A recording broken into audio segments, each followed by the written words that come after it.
आपल्याला आपल्या पतीने या दरबारामध्ये का आणलं मला हो मला दरबारामध्ये का आणला असा हो. कसं सांगू तुम्हाला मी आणि तुमच्या तोंडाने सांगू तुम्हाला मी तुला जे तोंड आहे ते नसता वेगळं तोंड खोलू नको लग्न करून पहिल्याच वेळेला मी राहायला यांच्या घरी आले काही नवीन लग्न करून बाकीच्या बायका सुद्धा लग्न करून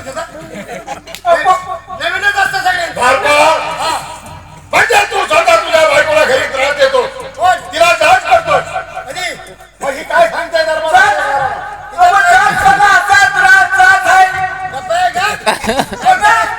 महाराजांना सांगू नको तुमच्या समोर किती बघ मुस्कानी दे तुझ्या मायची मी सुंट मारली तुझ्या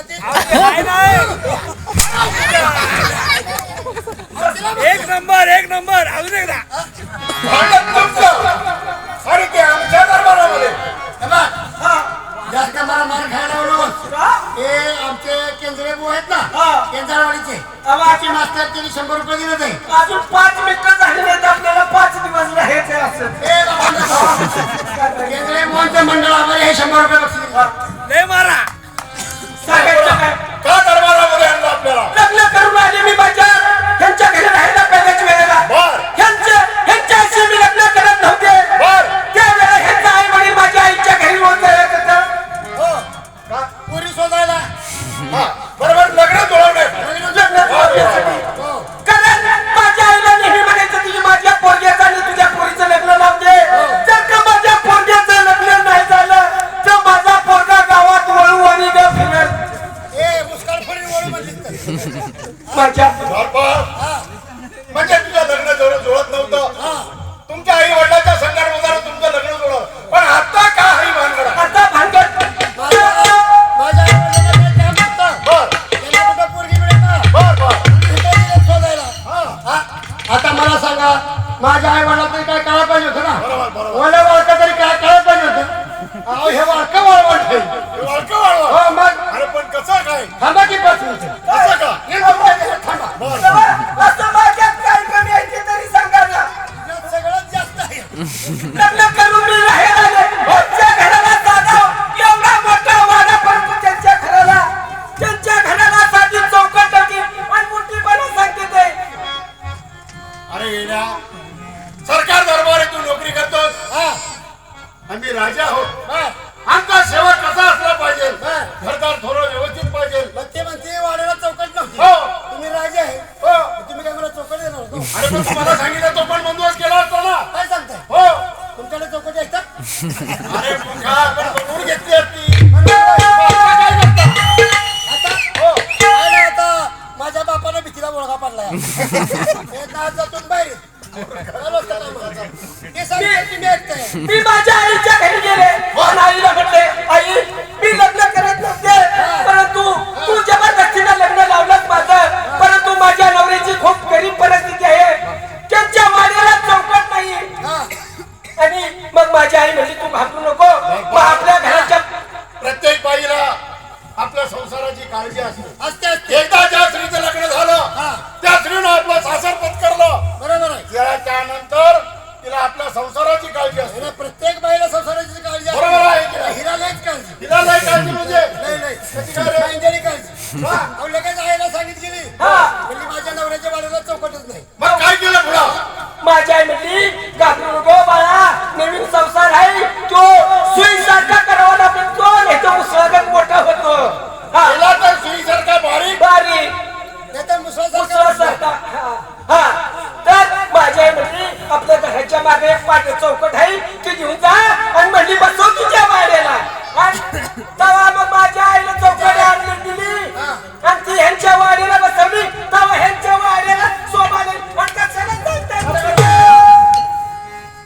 म्हणजे हिच्या आईच्या मागच्या दाराला ना हे चौकटी म्हणजे लागलाय सुताराची आहे का हो काय माहिती बाबा मग चौकटीचा ढीक कसा लागेल तुम्हाला एखादी पाहिजे मला नको माझ्या बोला आणि घरात आले तर बघते ह्यांच्या घरामध्ये जेवायला भांडण आहे गरीब परिस्थिती एवढी मी माझ्या बहिणीकडे गेले आणि माझ्या बहिणीला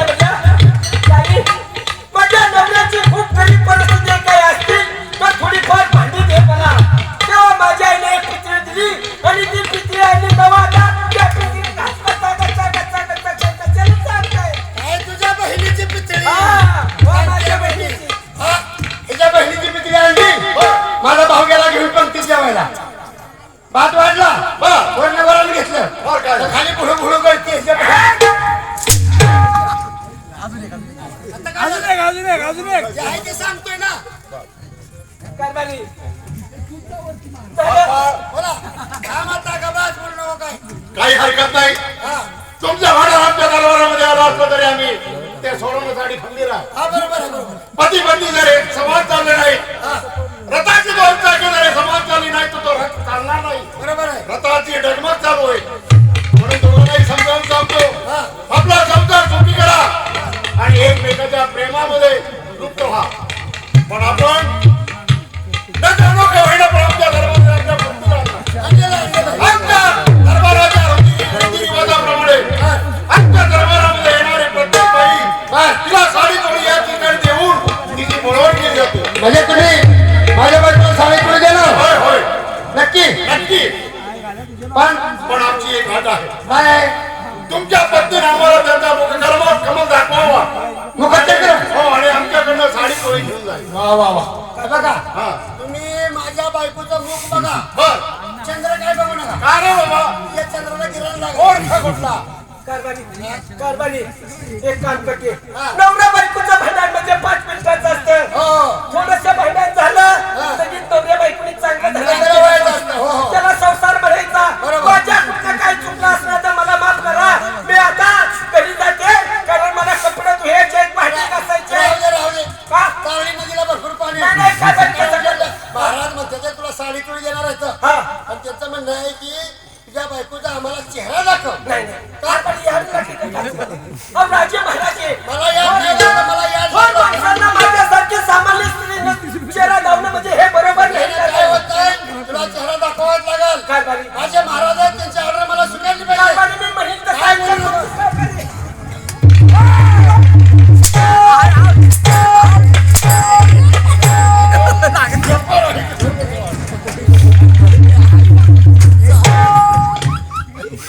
कारभारी